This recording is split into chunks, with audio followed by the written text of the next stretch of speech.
자녀들하고도 유대관계가 사실 굉장히 좋습니다. 그래서 자녀와 유대관계가 좋다 보면 부모로서의 역할을 충분히 다 하시는 거죠. 하시기 때문에 자녀들도 사실 그렇게 나쁘지는 않습니다. 안녕하세요. 천재수인당입니다. 반갑습니다, 선생님. 네. 네. 오늘은 저희가 우리 64세가 되신 우리 소띠분들의 운세에 대해서 한번 알아볼 건데, 네. 우리 64세 소띠 운세 알아보기에 앞서서 네. 64세 소띠분들 좀 어떤 성향이나 성격 특징 가지신 분들이 많으실까요? 64세 소띠분들은요, 남녀 불문하고, 첫째, 사람을 굉장히 좋아하시죠. 사람을 좋아하시고, 그 다음에, 리더자가 되고 싶어 해요. 예, 남 밑에서 일하는 것보다는 내가 사람한테 리더를 하고, 사람을 많이 데리고 다니고, 예, 리더를 해야지 그 사람은 마음이 편안한 사람입니다. 네, 그냥 간단하게 말씀드려서. 좀 네. 그러면 어떻게 보면 좀 책임감이라든지 좀 이런 것들이 좀 많으신가 보네요. 아우, 그렇죠. 왜냐하면 자신감이 굉장히 좋으신 분들이죠. 자신감이 좋으시다 보니 사람을 가리지를 않습니다. 나한테 저 사람은 필요하고 이 사람은 나한테 불편한 사람이야. 이거를 굳이 편하지를 않죠. 그래서 어느 사람이든 다 좋아하십니다. 좋아하시고 말도 잘하시고 가무도 좋아하시고요. 네, 그래서 아주 저도 소띠를 굉장히 좋아하는 사람 중에 한 사람입니다. 네. 그럼 이분은 선생님 어떤 초년과 중년의 인생의 길을 이 나이까지 걸어오셨을까요? 초년에요. 이분들은 사실 초년이나 중년이나 말년에도 거의 똑같습니다. 사회활동을 많이 하십니다. 집에서 앉아서 노시는 분들은 극히 드무시죠. 네, 그리고 영업을 많이 하시죠. 영업을 많이 하시는 게 왜 그러냐면 사람들하고 어울리는 걸 굉장히 좋아하세요. 네. 좋아하시니까 영업을 할 수밖에 없어요.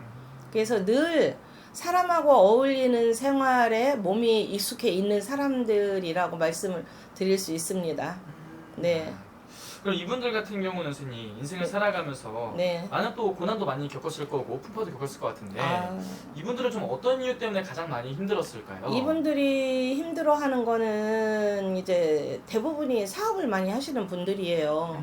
이제 주로 사업을 하시다 보면 내가 뭐 열심히 안 해서 사업이 망하는 게 아니고 흐름에 따라서 운이 안 좋으면 이분들은 운하고 같이 가시는 분들이 상당히 많습니다.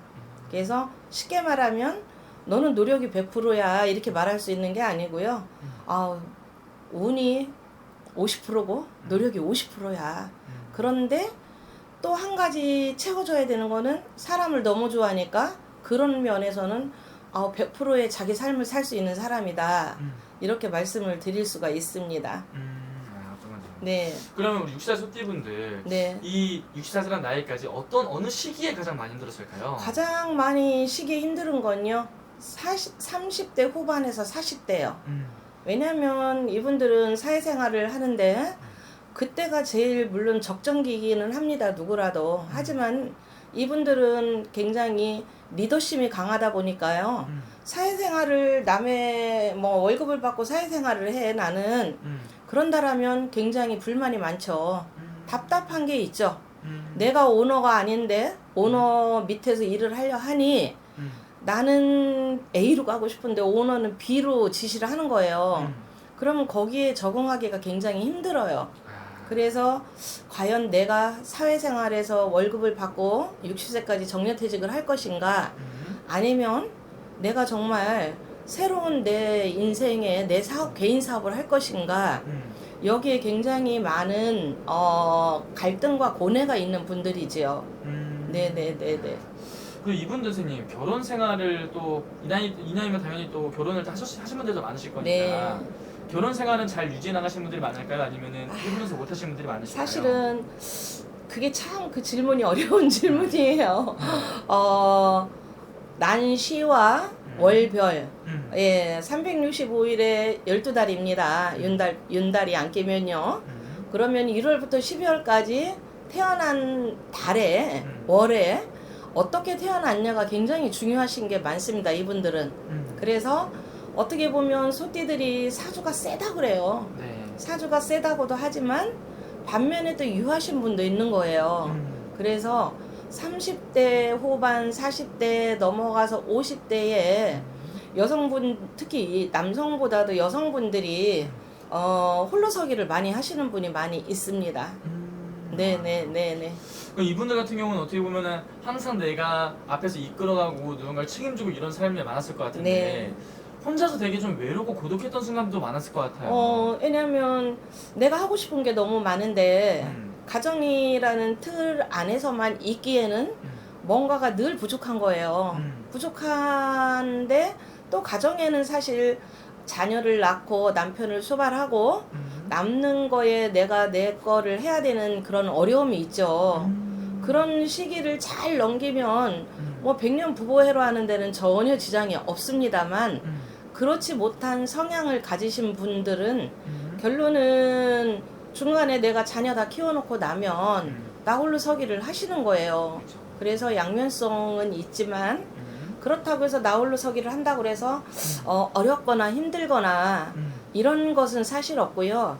가정에서 내가 다 해야 될 일을 못 하다 보니까 소외감이라든가 나만 고립되어 있다든가 또 나만 외롭다든가 이런 견제가 많이 하다 보니 내가 홀로서기를 할 수 있는 거를 찾아가는 거죠. 네네네네. 어떤 건지 알겠네. 네. 그럼 이분들 선생님 중요한 건 이제 앞으로가 중요할 것 같은데요. 네. 올해 하반기부터 해서 우리 64세 소띠분들 좀 기대해봐도 좋은 부분들은 좀 어떤 게 있을까요? 소띠 분들은요 사실 고난도 많지만요 그냥 한마디로 오뚜기라고 일컬고 싶어요. 왜냐면 넘어졌다가도 또 금방 자기 자리 찾고 또 어려움이 있다가도 금방 자기 자리를 찾습니다. 그렇기 때문에 이분들은 상당히 운이 좋습니다. 예, 뭐 어느 혹자 분께서는 아우 소띠가 너무 좋아요 그랬더니 아 무슨 소리입니까? 나는 평생 동안 빚에 시달리면서 사는데요. 이렇게 말씀하시는 분도 사실 계신데요. 네. 저희는 그 일부분을 말씀드리는 게 아니고 전반적인 소띠를 가지신 분들의 성향과 운을 말씀드렸을 때는 굉장히 좋다는 거죠. 네네네네네. 그럼 선생님 이분들 네. 이제 또 이제 64세면은 곧 네. 있으면 말년을 또 준비해야 되는 또 나이고 네. 이제는 또 말년을 또 앞둔 나이인데 네. 말년에 들어와서 말년에 옮긴 이분들이 좀 어때요? 말년의 운도 좋습니다. 어우 다행이네요. 왜냐면 정년퇴직 하시는 분이 100으로 봤을 때 40%고요. 나머지가 이제 자영업이나 영업이나 하시는 분들이거든요. 그러면 정년퇴직 한다고 해서 이분들은 절대 놀지 않습니다.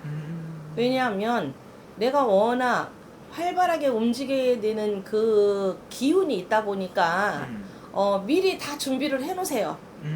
그래서 내가 정년퇴직을 하고 나서도 잠시 잠깐 쉬지만 반드시 내가 원하는 부분을 찾아서 일을 하십니다.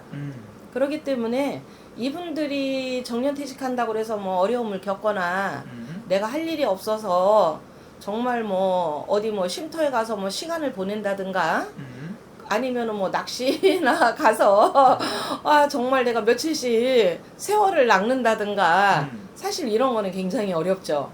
네네네. 할 일이 많아요. 바쁘세요. 바쁘시구나. 네네네. 그리고 이분들 중에서도 또 자녀 정말 자녀만 바라보고 자식 네. 하나만 바라보고 살아보시는 분들 네. 많으실 것 같은데 맞습니다. 그런 분들 계시죠. 이분들 뭐 자식들은 잘 될 수 있을까요? 사실은 워낙 긍정적이고 활발하고 남한테 지는 거를 싫어하는 소유의 성격을 가졌기 때문에 자녀들하고도 유대관계가 사실 굉장히 좋습니다. 그래서 자녀와 유대관계가 좋다 보면 부모로서의 역할을 충분히 다 하시는 거죠. 하시기 때문에 자녀들도 사실 그렇게 나쁘지는 않습니다. 네. 좋네요. 어쨌든 이분들 같은 경우는 지금까지는 정말 좀 외롭고 좀 고독하고 힘들게 살아왔지만 네. 그래도 우리 하반기부터 해서 또 말년까지 좀 기대해봐도 좋은 것들도 많이 좀 있으신 것 같아요. 하반기부터 말년까지라기보다 내년에도 좋죠. 내년에도 좋고. 네네네네. 좋습니다. 하반기부터 연말까지도 물론 좋습니다. 하지만 뭐 성향의 차이는 있겠죠. 하지만 활발하게 움직이는 자기 본성의 률대로만 자기 사회생활을 이끌어 간다라면 사실은 하반기도 상당히 좋습니다. 네네네네. 가장 오늘 이렇게 말씀해 주신 선생님이 이게 띠만 보고 나이만 보고 말씀해 주신 거잖아요. 그렇죠. 네. 본인이 정말 태어난 생년월일까지 다 들어가서 보게 되면은 훨씬 더 정확하게 점수가 나오는 거죠. 그럼요. 왜냐면 다 틀리니까요. 네. 같습니다. 그래서 생년월일을 가지고 보면은 음. 아마 확실하게 본인의 답을 정확하게 받으실 수가 있습니다. 알겠습니다. 네네네네. 오늘 말씀해 주신 거는 또 참고만 해주시고 네. 정말 자세히 또 궁금하신 분들은 개별적인 상담 통해서 또 여쭈면 될 것 같습니다. 네네. 알겠습니다. 감사합니다. 네, 감사합니다.